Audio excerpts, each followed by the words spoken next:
It's effectively a modern-day phantom boat story, on par with the Flying Dutchman, or even the 1943 Philadelphia experiment. But the brutal circumstances surrounding its ghost ship status, and the mysterious nature of the story in general, makes it extremely unique all in its own right.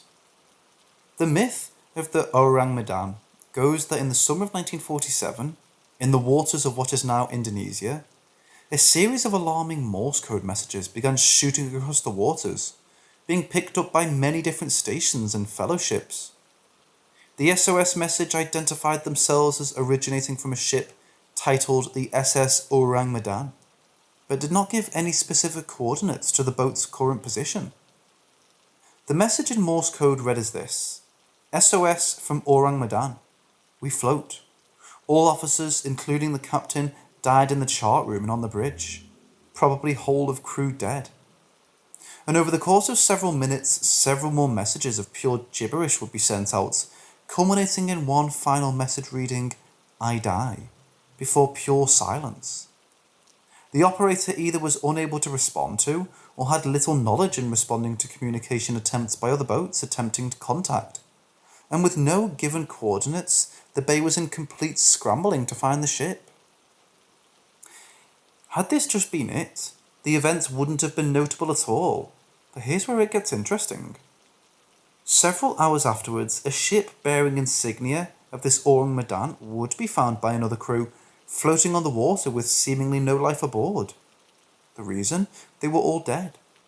A ship, which hasn't properly been identified in any of the original stories, would hook onto the ship and board it armed to the teeth.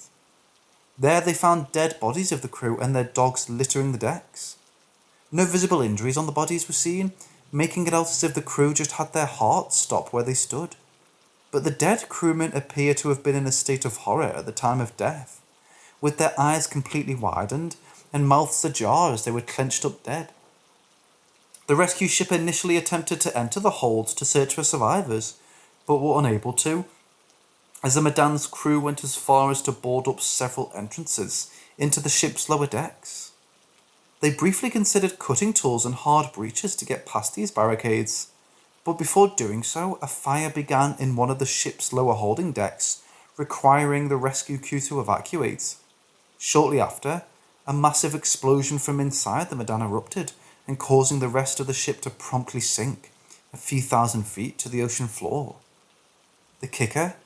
No real evidence of the Ourang truly exists, but it had to have had some level of truth, since the SOS calls and the documentation of a ship exploding were all made. Even the name S.S Ourang Medan was not a name on record for the time period. Even now, diving teams are actively searching for the wreckage of the ship in the waters of Indonesia.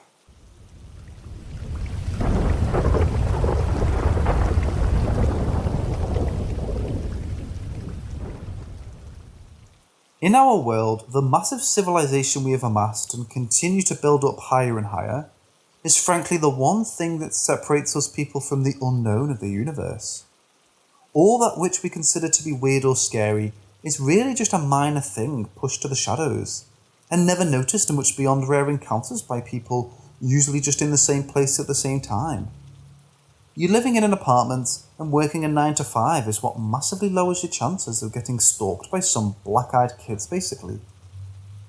But if this society were to ever be pulled out from under us, through a massive cataclysmic event like a nuclear war, and the human population drops massively, what's to really stop vampires, for example, from now hunting down the significantly smaller surviving human population in broad daylight?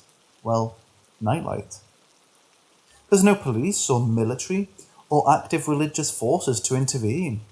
And without proper structure, there's no real barrier to deter such things from exposing themselves to the world. Of course, not all of the paranormal is malevolent and out to get people apocalypse or not. And in fact, there's a lot of completely loving forces out there that protect and care for us people. But my point is that for generations born after civilization's collapse, could all of this just be the norm for them in their everyday lives?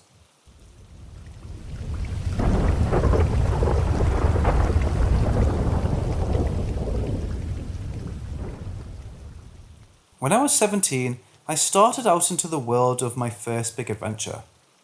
I'm a Christian and decided I wanted to expand my knowledge of the Bible and ministry, so I attended a 10-month ministry school program.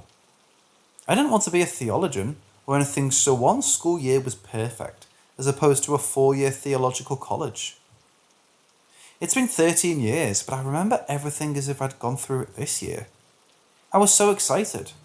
I was going to be living in a dorm 4 hours from home, so it was sort of like moving out on my own without having to actually be alone. I settled in quickly, met my roommates, and started preparing for a year of fun, growth, and overall self-advancement. At least, I thought that was how the year was going to go. I've always been sensitive to the other side. I've had a connection to the afterlife and spiritual and paranormal beings for as long as I can remember. It wasn't out of the ordinary for me to see shadow figures, feel the presence of those departed, and on a few instances, I've spoken with the dead and not even realised it. Once, when I was a child, I remember talking to a man on a bench. My mom asked me who I was talking to, and I told her a nice man. It wasn't until years later, when I mentioned the memory, she told me no one was on that bench with me. Anyway, enough sidetracking. The school year started normally, but certain areas of the building always gave me an unsettling feeling. There was a closet space in our hall that was always unnaturally dark, even when the hall lights were on. I never actually saw anything there, but I felt eyes following me when I passed. I got to where I'd run past it to get into my room and slam the door as quickly as possible. There are 3 events I remember that happened directly to me. After those, I'll give a brief background on the building the school was in.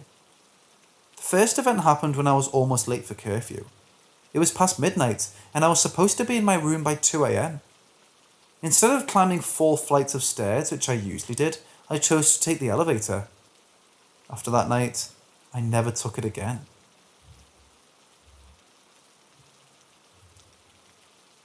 I was standing at the elevator, so tired, and ready to just collapse, when the lights in the hall suddenly went out in both directions. The only lights left on were the lights right above me, the exit sign to the right, and the lit up elevator up arrow button.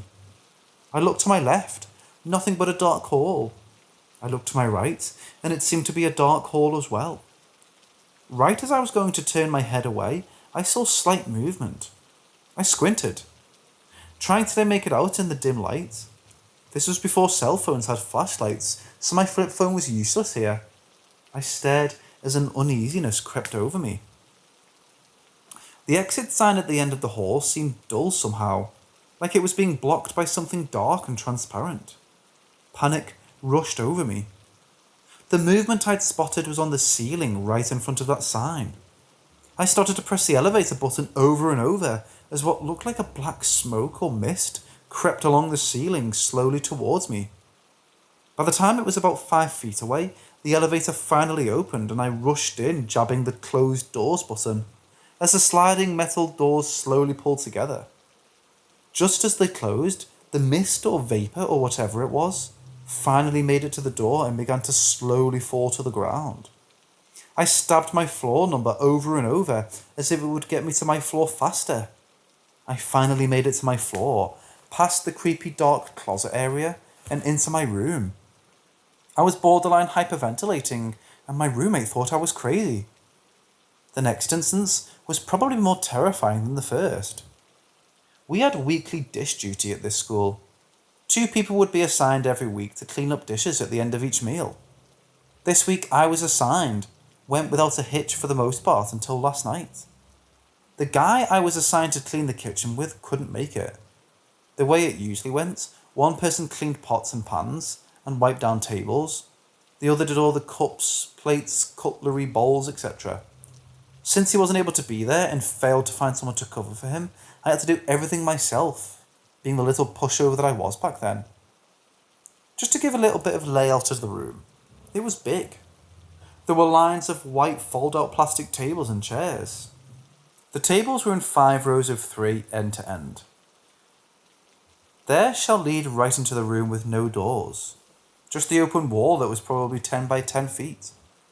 When you come in that opening, you see all the tables, and directly in the middle of the far wall were 2 double doors going into the kitchen. They were wood and had a round window in the top of them face level for a normal height person. Directly to the left of this door was a hole in the wall where everyone would sit their dirty dishes. On the other side of that hole was the dishwashing room for the dishes used by students. You would go through the doors, turn left, and boom, there's your dish pile for the night.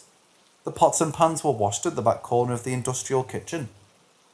When I started washing dishes for the night, there were still people in the eating area talking, doing homework and playing games. When I finished the pots and pans and came to the window room, there were less people, but still a fair amount. I started the rest of the dishes.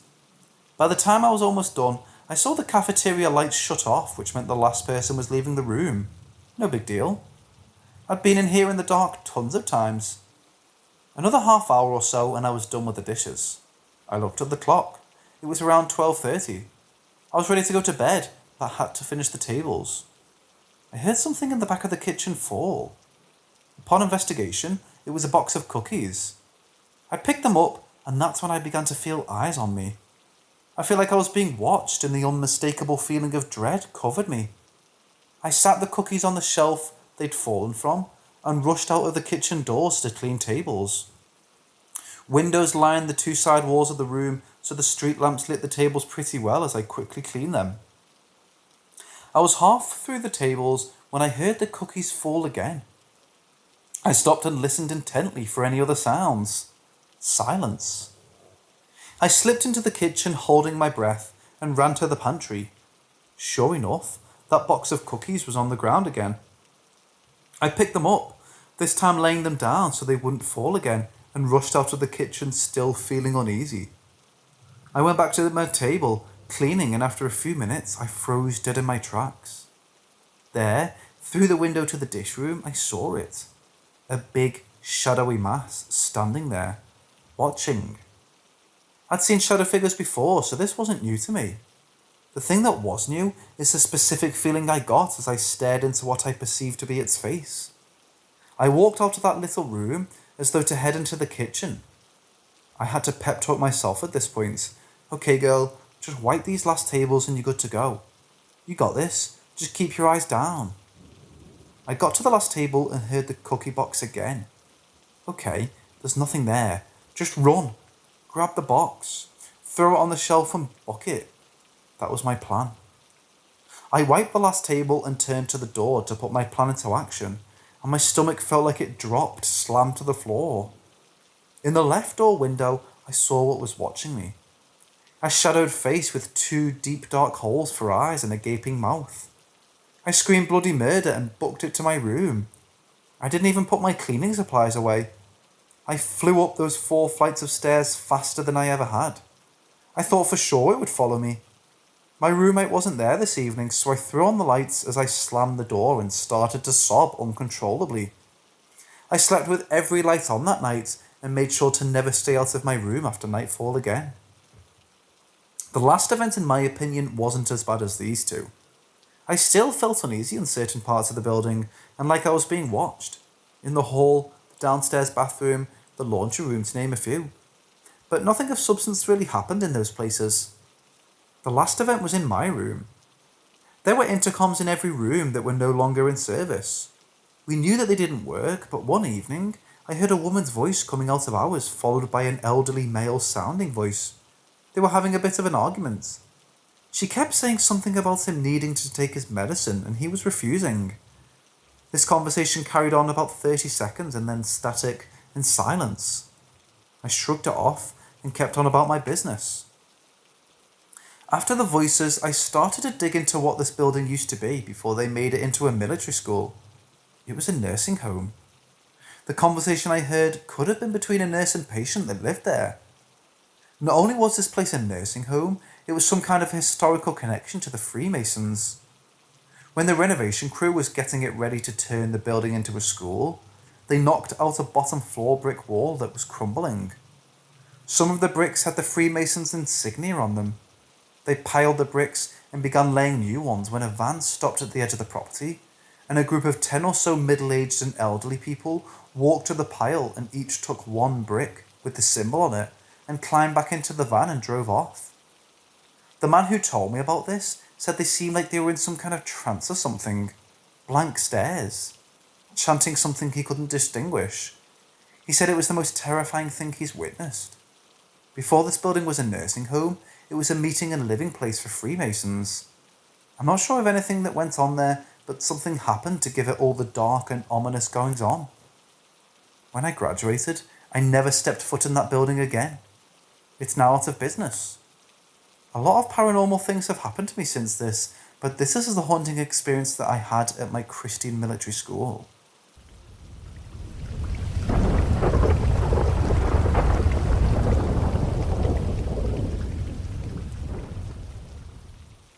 The first time I saw him was when I was sleeping in my room.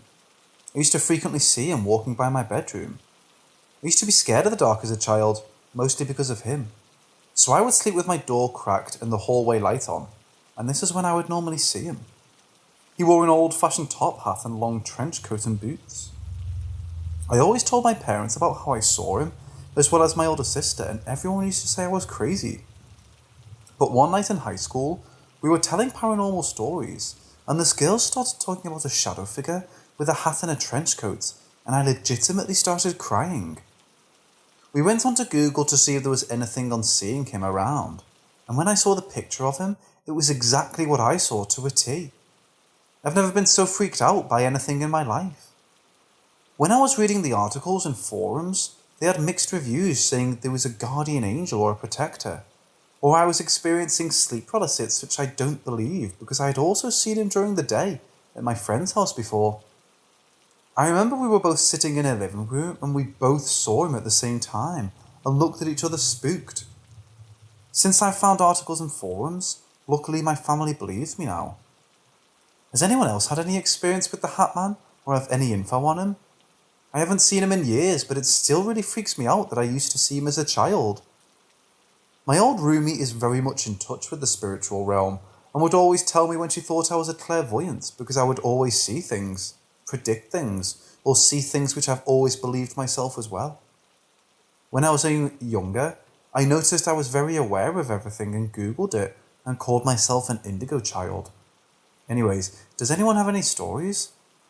I have a son now, and I'm genuinely curious if this is something that will follow on to my child, or if there's something that you just kind of stop seeing with age.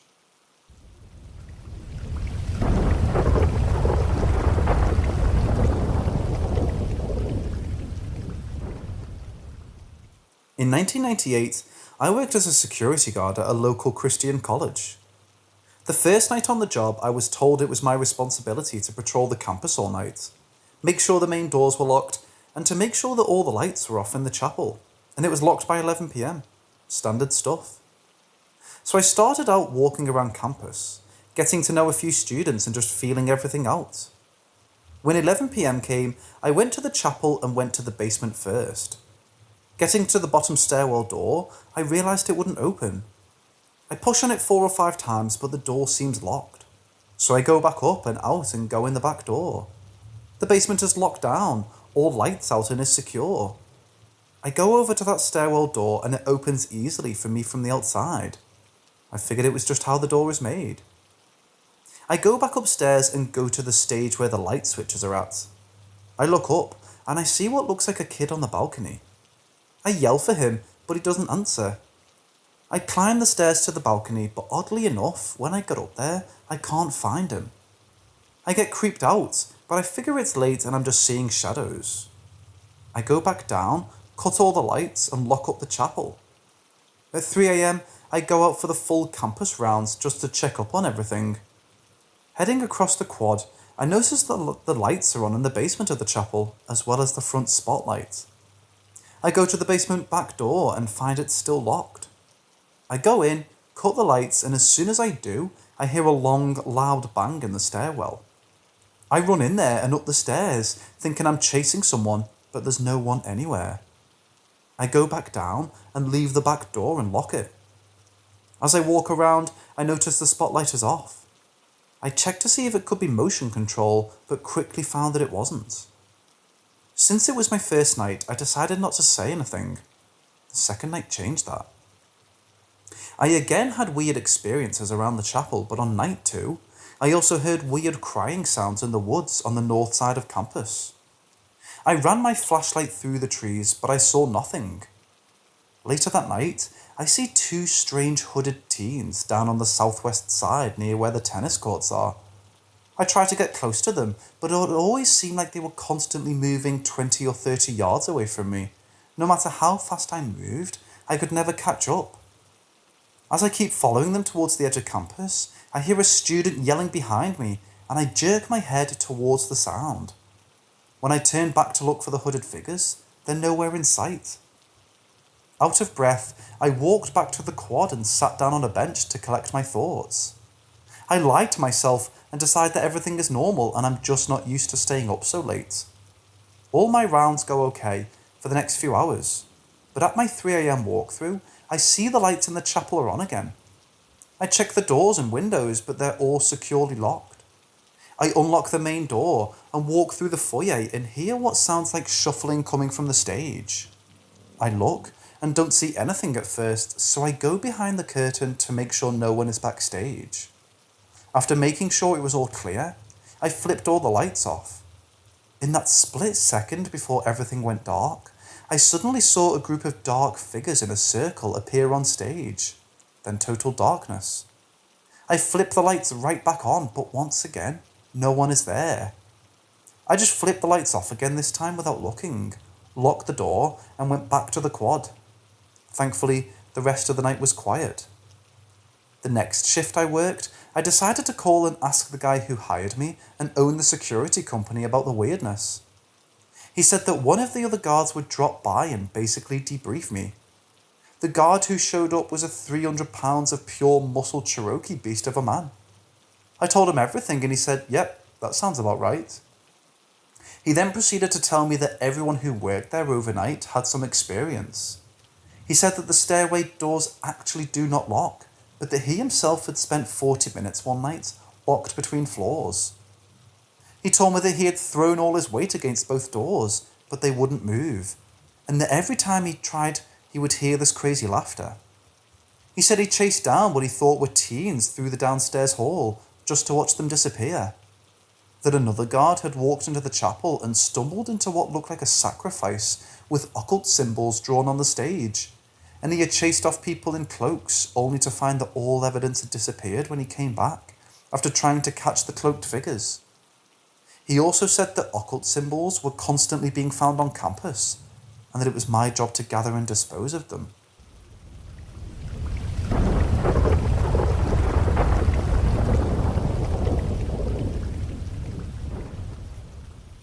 So I'm from Virginia, and currently live on the border of Virginia and West Virginia. My entire life, I've experienced the paranormal.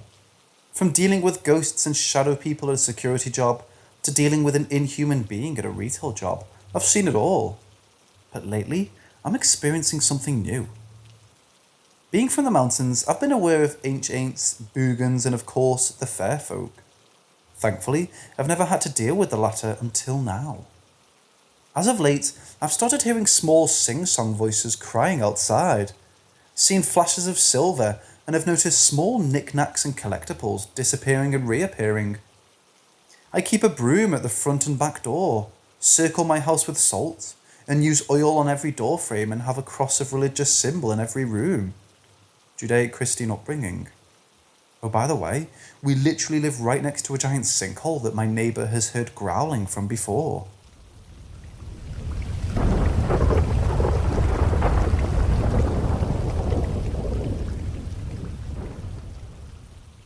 First, my wife is very sensitive. She's what we jokingly call a genetic witch, and that she never seeks out or practices any craft, but it all happens to her naturally. One of the common experiences that she has is seeing will-o-wisps before someone close to us dies. Before the death of her mother, her uncle, heck, even my dog, she'll see dancing blue lights. The most recent time, she actually saw the blue lights in the middle of our living room. We live not too far from a former battlefield in Virginia that serves as a meeting place for various reasons. My wife and I both experienced seeing a spirit following my ex one night when we dropped off my daughter for the weekend.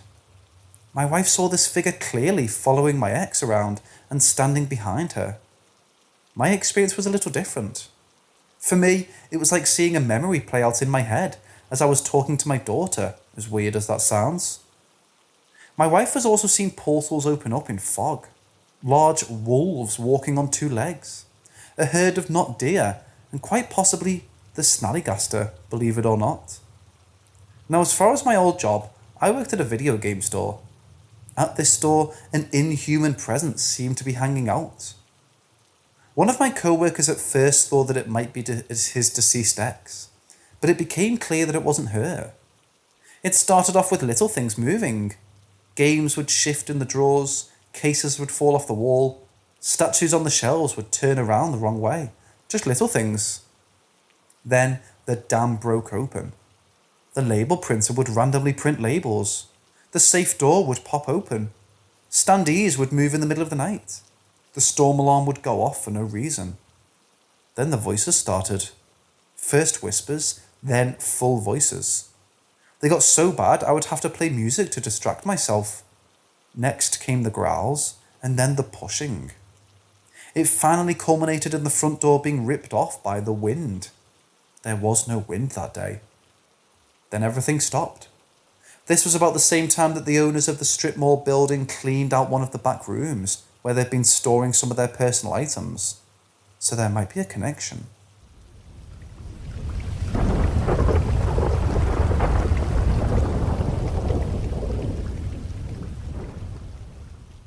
Many years ago, when I was 3 or 4 years old, I lived in an old run-down house.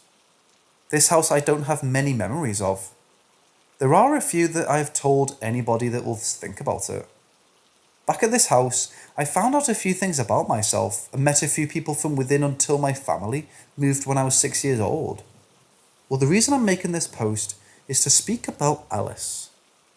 Alice was a young girl that I met at this house and quickly became friends.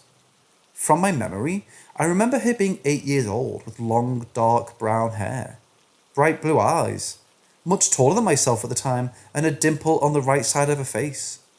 She looked very pale, even in the bright sun during a hot summer day. Each day I saw her, she was in a white dress with blue and pink flowers at the bottom of it. I remember the first day I met her.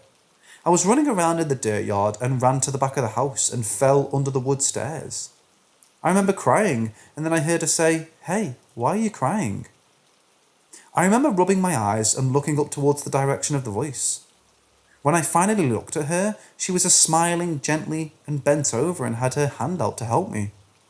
I didn't know where she came from, but I grabbed her hand and she helped me up and said, "Hi, my name's Alice.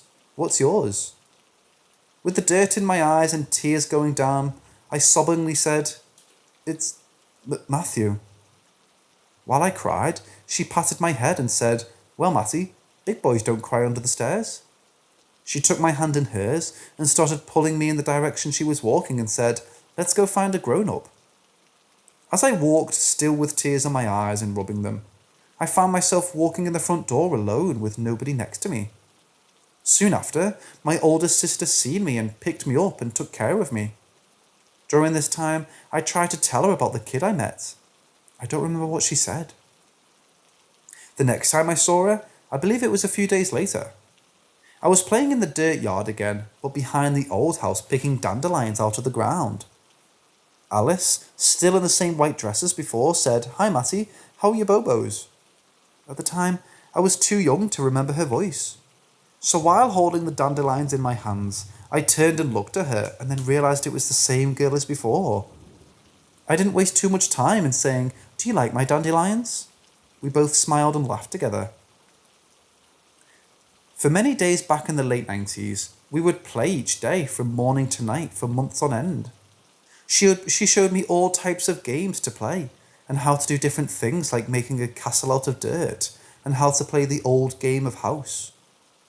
One day, while me and Alice were playing outside, we were running around. I ran to a specific corner of the dirt yard while I ran. I heard Alice yell, "No, don't go over there." I stopped running and turned to her and didn't see her. I ran towards the area I heard her yell from, but I couldn't find her. I looked for footprints in the dirt to follow, but the most I was able to find were my own footprints. It was days after this when I started to ask everyone in the house, "Where's Alice? I can't find Alice." Each person I asked gave me a similar answer, saying they don't know who Alice is, and they never saw me play with another kid, much less one with the name Alice. While Alice did come back after a few days, however, it was years after this that I realised what happened. Alice wasn't alive like I was. Alice was a spirit. Looking back at this time, I realised that I never saw her leave when we were done playing, or when I went inside the house. I never found out her last name or found out where she lived or anything. While this was a mystery for a long time, I found out later that my grandmother saw her. It was a random time, but she asked me one day, "Do you remember Alice?" I didn't answer her, but just stared at her for a while in silence. I believe her to be a spirit.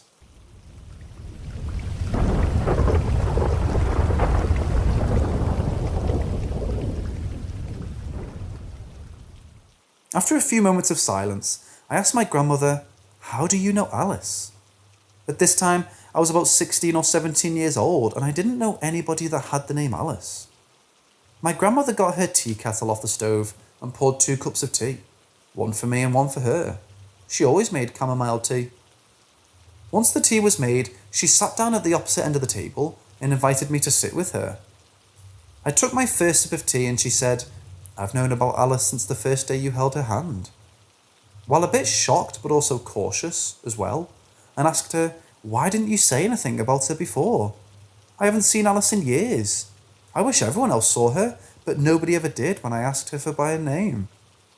At this moment, I was expecting her to say something along the lines of, "I don't know," or "I guess I just never came up." That's not the answer I've gotten from her. After she took a large sip of her tea, she said, "Well, with many spirits as small and young as Alice, they only get close and show themselves when they feel comfortable with someone. If I would have said I could see her as well, she may not have stayed as she did. And at that age, I wanted you to have a cute girl for a friend." I interrupted her and said, "But Grandma, if you knew about her that entire time, why bring her up now?" She took another drink of her tea and said, "Well, Matthew, I figured you're at the age where we could talk about things like this. You're not a kid anymore." Looking down to my tea and then back up to her, taking a drink of my tea, I was thinking to myself, how long has she known? Will she tell the rest of the family? Is there more to this? You see, after me and Alice parted ways, I got curious and did my own research into spirits and different forms of witchcraft, as well as the reason people practice the craft. At this moment, I realised my own grandmother hadn't said her intention with this convocation. So have you always seen each spirit I spoke with before? Alice is the first one I remember speaking with after all, but there were others. In a cautious voice I asked her. To be honest with you, Matthew, I see them each day and night, so finding out you could see them as well was no real surprise. She poured me and herself some more tea and continued to say, "Talking and seeing spirits is a very easy thing for members of our family to do, as long as the spirit wants to speak with us." I simply said, "Yes, I'm aware." We talked like this for some time. She explained some more about our family's connection, saying things such as some family being able to see the future, tarot cards, performing spells and rituals. While a bit of the detail she shared with me was a shock, nothing major was a surprise. Between everything she told me, the one thing that stuck out to me was, while each person can have the ability, it can easily be lost. After some time, I got tired of them telling me about the family. While I love my grandmother and don't like to disrespect her, I felt like I had to be straightforward with her at this time. I was very blunt with a slightly raised voice. "What does this all have to do with Alice?" She took a deep breath and looked me straight in the eye, and then back at her tea. She said, "It was confirmed a few days ago that the little girl Alice died at the old house and was a few months before we lived there." Once she finished her sentence, she slid over a newspaper article that showed her name and picture. Needless to say, I was a little distraught as I never gave it much thought or how she died. I thought back to when me and Alice played in that dirt yard all those years ago, thinking about how she must have gotten there and what may have happened to her. While I was happy that there might be some closure for her, I was worried she may have stayed there that entire time with no other friends.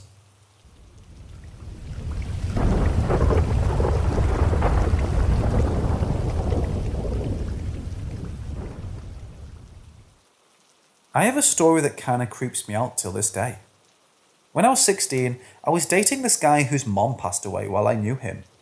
He was now living in his grandparents' basement that had no windows, so it had some rooms that didn't ever see sunlight.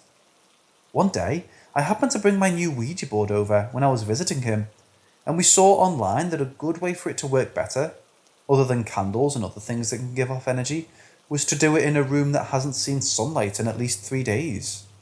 So we set it all up in the bathroom and sat on the floor. He was such a skeptic, but I'm a very spiritual person who has had many encounters growing up, and I was so excited to do this, and I prepared as well as I could so we could be safe in their home. It first started moving, and we both accused each other of it moving, but obviously we didn't know what was true at the moment. Then we asked how they died, and they said sickness. His mom passed from ALS. Then we asked what age, and I'm coming back to this, but it said 46. Then we asked the name, and it spelt his mom's name, which is also spelt differently than how it normally is, and it was correct. He freaked out and cried and screamed at me for faking this, and how it's cruel. I would never do that ever in my life, and I loved him at the time, so I just tried to comfort him, and we moved on for his own well-being. Later, I found the little card from her funeral, and she was 48 when she passed. I later talked to my dad about this, who was also into all this stuff, and he mentioned how maybe it's because that was around the time she became so ill, she couldn't move, so maybe that's when she felt dead. I didn't believe it though. I thought about it for so long, and there's so many pictures of her around the house, and obviously she was talked about often. Something was pretending to be her.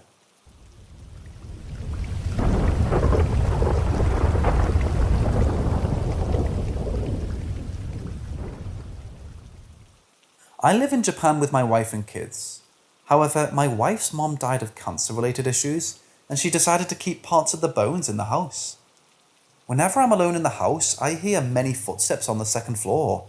Then I hear them all over quite often. These are solid times. I was sure it was paranormal.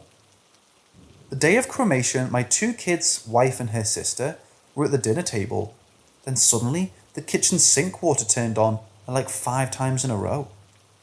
There was a bag of tea that she usually made when she was alive, and it was being dragged around the kitchen floor and falling, like the first few weeks after her death. I was about to drive out the house, then my mirror on my car folded, and the switch for it was so tiny and far from any part of my body. It's impossible for me to accidentally touch it. My wife left for a week to her aunt's house with the kids, but I had work, so I stayed home by myself. And it was the Obon season where the spirits were supposedly supposed to come back. I walked past her altar, and the candle next to her picture and bones fell. Years later, after death, some Obon date again, the wife decided to sleep in the living room floor with me and the kids, so we can welcome the family spirits. Some weird static electric zapped my hand, and hit it at the same time. Toys in my kids' room that requires buttons pressed light up or activate, and buttons get pressed. Yesterday in my gym, I have a personal gym at the house with blinds. Then suddenly, the blinds get slammed shut, as if a hard wind blew on them, except the room had no breeze because I kept all the windows shut and doors shut, and I was standing next to the window itself doing bicep curls, and I didn't feel any wind. What made me share this now was 20 minutes ago, while I was playing a game app on my phone, my CPAP machine turned on by itself, and also the TV in my room. There were so many stories, but I was too lazy to type. What would you all do in my situation?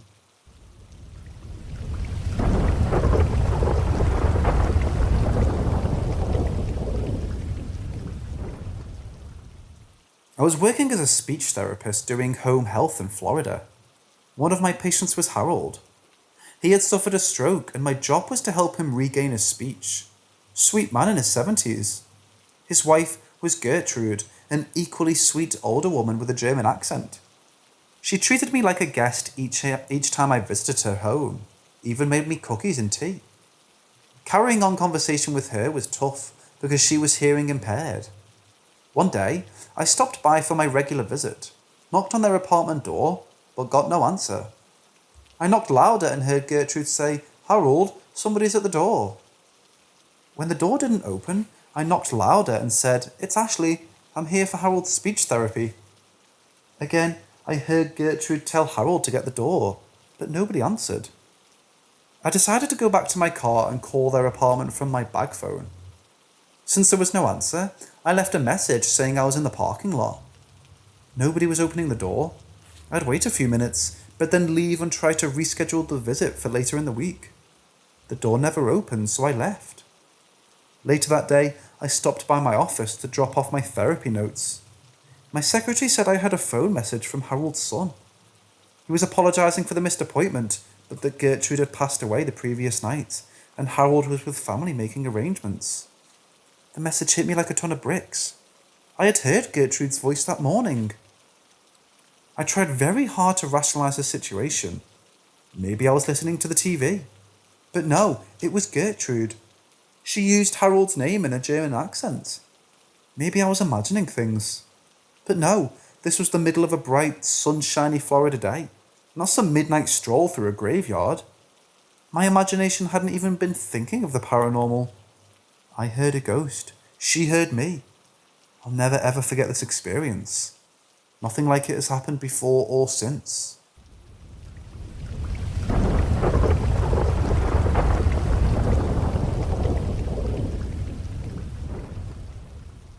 When I was 4 years old, we moved as my mom was expecting my brother and we needed more space. I still live in this house to this day. It's a huge building with 9 floors and several apartments, and has a very nice private garden. It was built in the 60s or 70s. I have no record of what was here before exactly, most probably just cultivated land and old houses. So I don't remember exactly when, but I started seeing a little girl standing at the door in my room. My bed was facing the door, so my parents wanted to leave all the doors open at night. My sister and I were little, so I understand it. This little girl was wearing a nightgown and never entered my room. She was just there, staring somewhere in the air for nights until I talked to her. She was very friendly and never scared me. She would ask me a lot of questions about my day and told me how horrible her day had been. We just talked a lot. The only very, very upsetting thing is that she kept saying that someone would come check on her, and if she misbehaved, she would end up getting punished. Once, she was very upset and kept looking in the direction of my bathroom. Then she told me to keep my eyes shut and never ever open them until she said so. When I heard her whisper to open my eyes, she was scared and went away. I clearly remember when I stopped seeing her. I had watched a movie with my family and I liked it a lot. When I went to bed, I closed my eyes and started to see the whole movie again. I kept playing it inside my head. I heard her calling me, and I knew she was there, but I really didn't want to stop thinking about the movie to talk to her, so I pretended I was asleep. She never came to visit me again.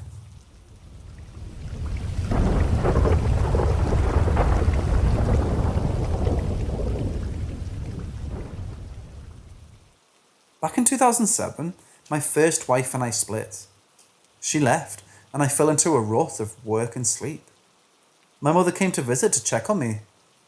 Prior to her visit, there had been odd things that happened. Silhouettes in the living room window. Voices in other rooms.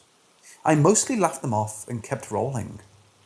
I was working a new job and was focused.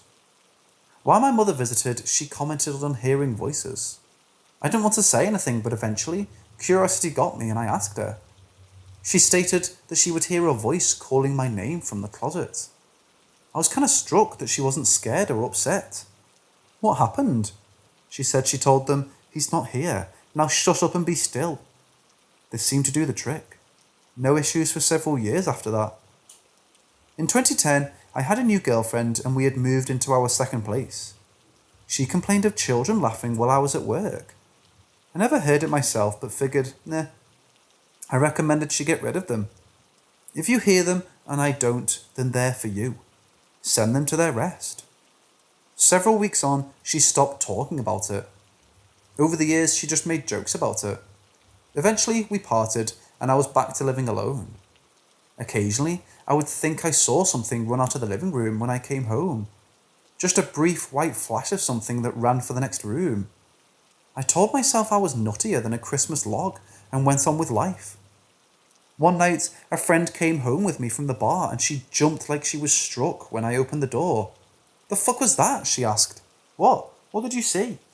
I asked, looking around the room. Could have sworn there was a woman standing behind that chair. I looked around the apartment and didn't find anything, so we considered it alcohol and went to sleep. This happened several more times with other people, always the same. They saw a woman behind my chair and each time I would find nothing. One Christmas, Mom came to visit. She complained often of someone walking around in the living room when she was trying to sleep. I myself had heard the footsteps before, but put it off to my imagination. I blew it off. I mean, really, I'm hearing footsteps in my apartment, and who the hell's going to believe that? As time passed, I ignored it, and even got comfortable with it. They never seemed to do much. The lady behind the chair always ran away.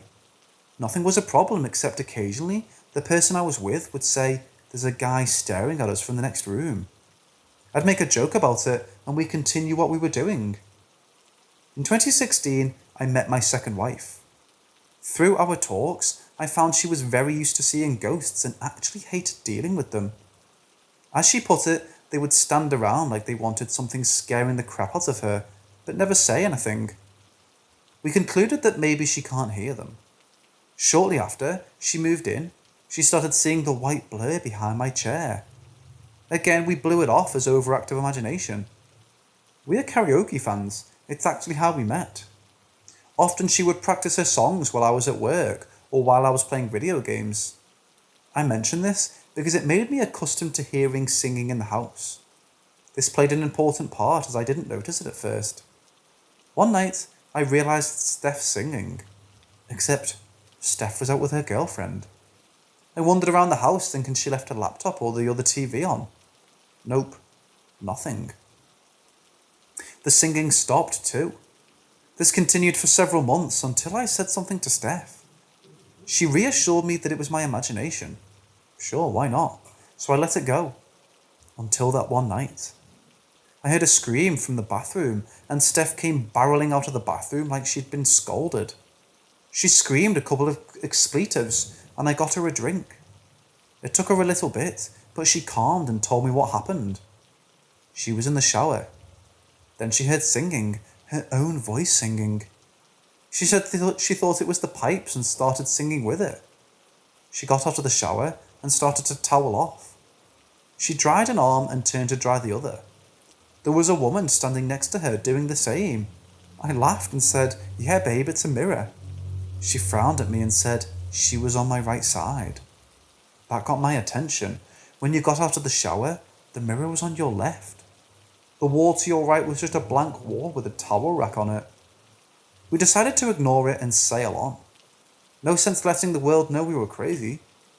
That changed when someone threw a water bottle out of the kitchen. It was the third time it had happened. They didn't throw it at us, just a straight shot out of the kitchen door into the wall. We tried making the bottle repeat it. We could never figure out how to get the bottle to hit the wall opposite the dining room without throwing it. So I called several groups. One group was excited to come. They interviewed us and documented our beliefs or experiences. That Friday, they asked to stay at the house with us. We found somewhere to go and let them have at it. The next morning, they were ecstatic. They had gotten the singing. They also had my voice telling them to go home. Something picked up their camera and spun it. The third night they investigated scared them. The spirits started imitating their voices and calling their names. Something manifested in the hallway and vanished. It was a bright purple light that seemed to phase in and flash out. They recommended cleaning immediately. We let them do their thing and they went on their way. Things were quiet and a month later, we moved out due to issues with a neighbour. She was a paranoid schizophrenic. She started telling everyone my wife was a witch trying to kill them all. She even tried to attack Steph. So we moved. I had someone come and bless the house before we moved in. Then she blessed the old place. I left coins and candy in the place and said, "This is yours, do not follow." That worked for about 4 months.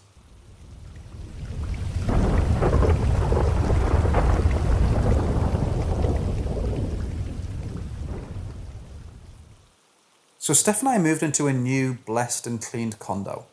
Things were great. I had my own room to do my projects. Art, models, reading, video games. Our building has a small storage room on the end of it where the maintenance guys store stuff.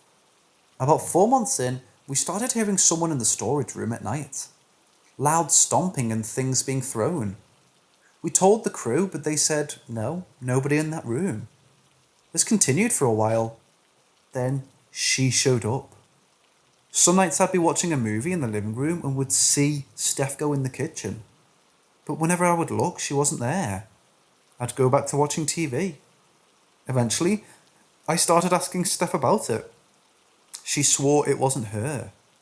Thinking maybe she's sleepwalking, I would sometimes sleep on the couch to see if I could catch her. Every time I'd wake up to rattling pots and the fridge being opened, but no one was there. I figured maybe it's a rat or something. One night I saw her. I woke up to the fridge being rummaged. It was a black silhouette of a woman yanking on my fridge. The fuck? I yelled, and she flashed through a wall. I told Steph. She humoured me and said it was stress and not enough sleep. This continued for a few months, me trying to get proof, and my wife thinking I was losing it. I had really kind of resigned it to something like an imp of sorts. Figured ignored it and it'll go away. Bad idea.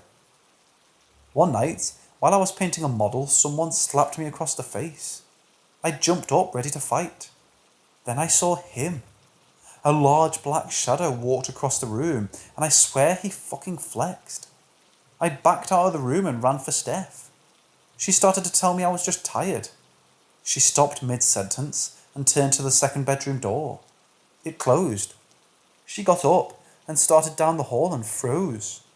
She ran back in the room with me and yelled, "Get him the fuck out of my house." I called a witch friend of mine. She told us to come right over. So we went to her house and stayed a few hours. We talked long and deep.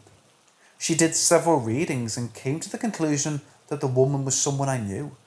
The man, whoever he was, wanted me out. I was scared shitless. In all my years, nothing had ever touched me. Sis pep-talked me up, gave me a handful of sage and sent me on my way, and she said, "The universe is on your side." Damned if it wasn't too. Frankincense, myrrh, violet and holy water were at the gas station we stopped at. When I got home, I lit it all and did a get-out ritual that shook the walls. We heard footfalls running everywhere. After a few hours, everything calmed down and we got back to normal. Or so we thought. A week later, the curtain rod in my workroom came out of the wall. We put it back up and shut off the lights. We heard the rod hit the wall when it flew out. More saging. Sometimes it gets really quiet and you can forget. Other times, like tonight, the house won't let you forget. Twice I've turned around because I felt someone looking at me. I never see anything specific, just a blur around the bedroom or hall door. Because Steph can see where I sit in the living room, she's been freaked out by seeing someone standing behind me, seeing someone walking up to me, and seeing someone watching TV. She's seen a guy in 1920s prison garb standing by the front window. She said he smiled and flexed at her. Then he was in a suit and he faded away. We've had someone walk across the bed multiple times, usually while we're in it. We've seen an 8-year-old boy that seems to play hide and seek. Someone likes to get in the closet and play. They'll either open it painfully slowly or close it. Sometimes you can hear footsteps around the house. One day, we heard them running up the stairs outside, knocking on doors and windows. One knock, in case you're wondering. The youngest won't stay over anymore. Someone was walking around her and her husband the entire night, is what she said. When the grandkids come, they insist on either sleeping in my spot or sleeping close. They have to be in the room with us. We still sage and clear as best as we can. I've talked to a number of psychics and witches. They tell me it's bad ground. They say it's within my hands to end it all. I already have the tools. Damned if I know what I'm supposed to do.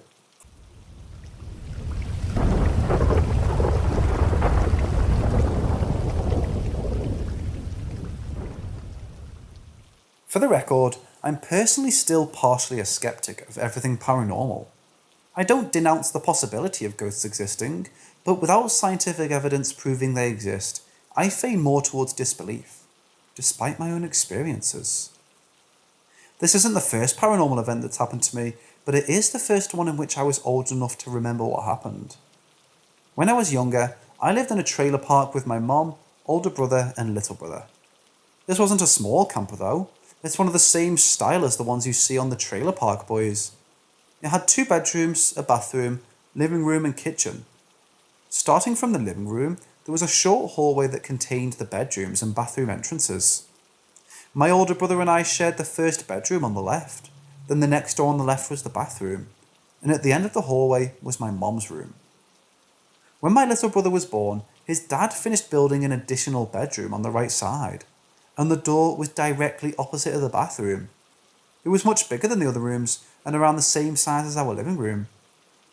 They didn't furnish the new room until my little brother was around 2 years old, so it remained painted and empty for a while, and my little brother slept in our old crib my mom kept in her room. One night, I woke up needing to go to the bathroom. I got out of my bunk bed, I was on the bottom because I'm the middle child, and started the very short walk to the bathroom. I turned left and immediately saw someone walk from the bathroom to my little brother's unfurnished room. You'd probably think, oh my god, it's a ghost. But the thing is, it looked like someone had literally just placed a sheet over their head and was about to go trick-or-treating. It certainly spooked me, because I wasn't expecting anyone to be awake, but I thought it was my older brother trying to scare me. It was about as tall as him, not the size of an adult, so it couldn't have been anyone except him. I called out, Jeff, you're not funny, and you look stupid. I didn't hear a reply back, so I walked into my little brother's room to confront my older brother and kick him when he tried to jump on me. I stood in the doorway and looked around, and there was no one in the room. There was absolutely nothing in the room, so I could see everything from the doorway except behind the door and in the closet. The windows were closed, and so was the closet door. I checked behind the bedroom door because that's an easy place to hide and scare someone from, but he wasn't there. Last, I checked the closet, but again, no one was in there. Whoever I saw walk into my little brother's room had completely vanished. I left the room and walked back to mine, climbed up the bunk ladder to see my older brother sound asleep. To this day, I don't know what it could have been, but it's funny to think of now. No one ever died in that trailer, and my mom bought it new, so I've never been able to make any assumptions about what that could have been. I told my mom about it when it happened and brought it up again as an adult, and she still believes I just had a nightmare. There were other events that happened in that trailer to me, and neither my brothers nor my mom believed any of them, so I'm convinced I was the only one to experience weird things in the trailer. I can't say that I 100% believe in the paranormal, but enough things have happened to me that I acknowledge that the paranormal may be a real phenomenon, and I will absolutely not tolerate people playing with Ouija boards.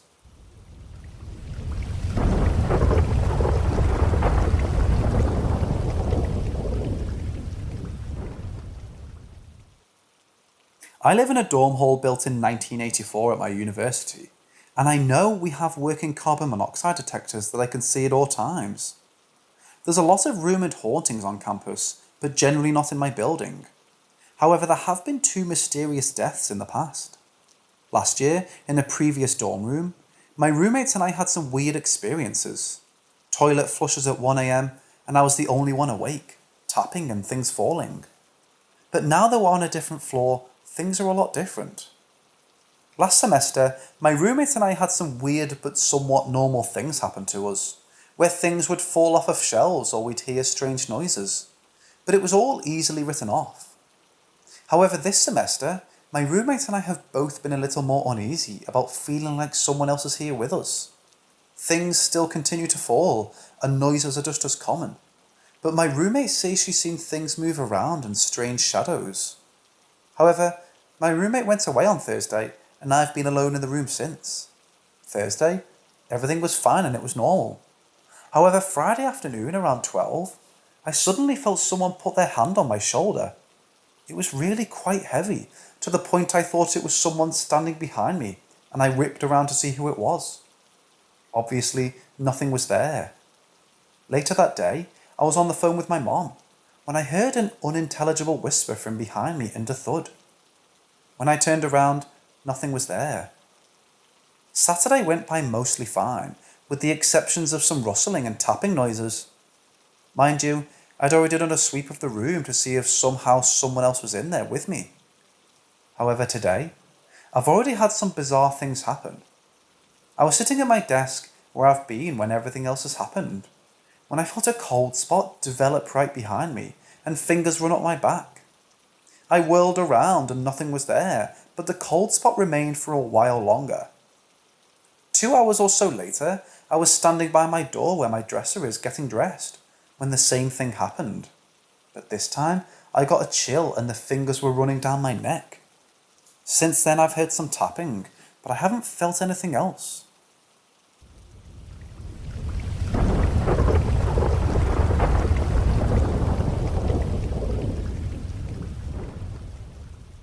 So when I was 23 years old, I was out on a Friday night and got home around 2:30 a.m. And as soon as I walked in, my mom was of course angry, and the first thing she said to me was, "How come you got here and leave again?" I thought she was dreaming or just upset because I walked in late. So when I explained to her that I just got home and I didn't know what she was talking about, my mom's face and tone literally changed from being upset to scared. So as she followed me to my room, she asked me, "Are you telling me the truth? You didn't get home earlier and leave again?" Of course, I would never lie to my mom, especially about that. I told her I just got home after dropping off my niece from a night out at the club with friends. My mom then tells me she heard me walking into my room, and she gets up to check on me, and that she was standing there giggling. She thought I was drunk and told me to take my butt to bed, and she said I didn't say anything. I was just giggling and staring at her. So as she walks back into her room, the phone rings and it was a good friend of mine checking on me if I got home safe. So my mom says that she walked back into my room to hand me the phone, but I was still standing there facing my closet. And I turned to look at her, and she was trying to give me the phone and I started giggling. So she tells my friend she's drunk but she's home safe. Can you call her tomorrow? That's when my mom says she went back to lay down and she got up 30 minutes later to see if I was in bed. She says when she opened the door to my room I was gone, and of course that made her angry. So when I got home, of course she was angry. Until she explained to me what had happened. She then tells me to call your friend JR. So when I called him, he asked if I was okay. I'm like, yeah. He then says, "Girl, I called to check on you and your mom trying to pass you the phone, and all I can hear is you giggling in the background." So I told him that wasn't me. I'm barely walking in from dropping off my niece. We were literally freaking out.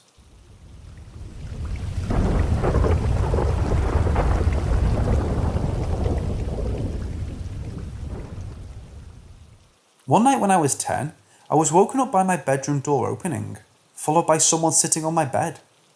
I felt my leg grazed and the bed sink under a person's weight. Thinking it was my mom, I opened my eyes to see an eyeless body. He had black, empty sockets, about my age, sitting at the foot of my bed. He extended his hand and it was a little box. I was startled but reached out. He pulled back. I reached again and said, "Give it." Then I blinked, and when I reopened my eyes, he was gone, but the imprint of someone sitting on my bed was present.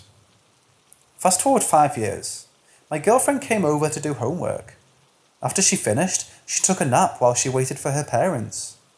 When they arrived, I tried waking her up. She opened her eyes suddenly, looking up at the corner where the wall met the ceiling. She pointed there and went back to sleep. I shook her again. She came to full consciousness, and I explained what she'd done. She said, "Up on the wall, I saw a little boy with no eyes. He was there in a Spider-Man pose staring at me." I freaked out and told her my story about the same kid. Fast forward another 5 years, I was with the same girlfriend and we had a 2-year-old. We were living in my parents' house in my old room. My daughter started waking up at the same time every night and she'd talk. After a while, I noticed she had almost the same conversation every night. I playfully asked her once whom she was talking to. She said, "It's a little boy. He's nice. He's lost and looking for his mommy." my daughter's nightly conversations continued until we got our own place later that year.